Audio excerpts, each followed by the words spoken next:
in this country that are, all we're doing is saying our lives matter. We're not asking for more than somebody else is asking for. We want our children to grow up. We want to survive. We want to have the same quality of life. Welcome back to CBS This Morning. That's Missouri Congresswoman Cori Bush reacting to the conviction of Derek Chauvin for the murder of George Floyd. Bush got into politics in response to the 2014 death of 18-year-old Michael Brown, who was killed by a Ferguson, Missouri police officer. President Obama's Justice Department found Darren Wilson shot Brown in self-defense. The massive protests in the city also inspired others to get involved in the streets and in government, including Fran Griffin. Our national correspondent Jericka Duncan watched yesterday's Chauvin verdict in Ferguson with the former activist turned city councilwoman. When I'll read the verdict, says they will appear in the permanent records. Unintentional second-degree murder while committing a felony. Find the defendant guilty. It took a second for the word guilty to sink in. Perpetrating an eminently dangerous act. Find the defendant guilty. Creating an unreasonable risk. Find the defendant guilty. But after hearing it 3 times, tears of joy. Are these your true and correct verdicts? Yes. And a moment to herself. Give me a second for a minute. As we waited at the kitchen table, Griffin sobbed from her bedroom.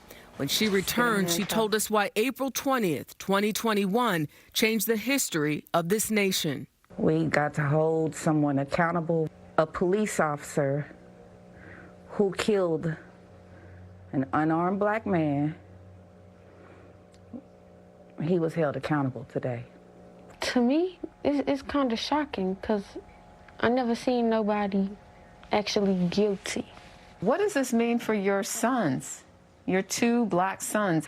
If anything, it gives them confidence that they can actually create the change. Minutes after the verdict, the text messages and calls poured in. Phone's buzzing. You want to answer it? Yeah. Hello? Guilty on all charges. Yes. Griffin says she wasn't sure what to expect. In 2014, she stood with protesters in Ferguson after then-officer Darren Wilson shot and killed Michael Brown a mile from her home. No probable cause exists to file any charge against Officer Wilson. Wilson and other witnesses testified Brown punched him in the face before he shot Brown. When a grand jury decided not to indict Wilson, Griffin watched as parts of her city went up in flames. In 2019, she defeated a long-term incumbent to become the city's first black councilwoman to represent the 3rd Ward. Griffin has been on the front lines pushing for more police training and accountability from officers. She hopes yesterday's verdict is not the exception. Every time we go through this process, like it's traumatizing, it's triggering. You don't know which way it's going to go. Everybody's holding their breath. For them to find him guilty on all 3 charges, it does give you just a few moments to take a breath. And then we got to finish working.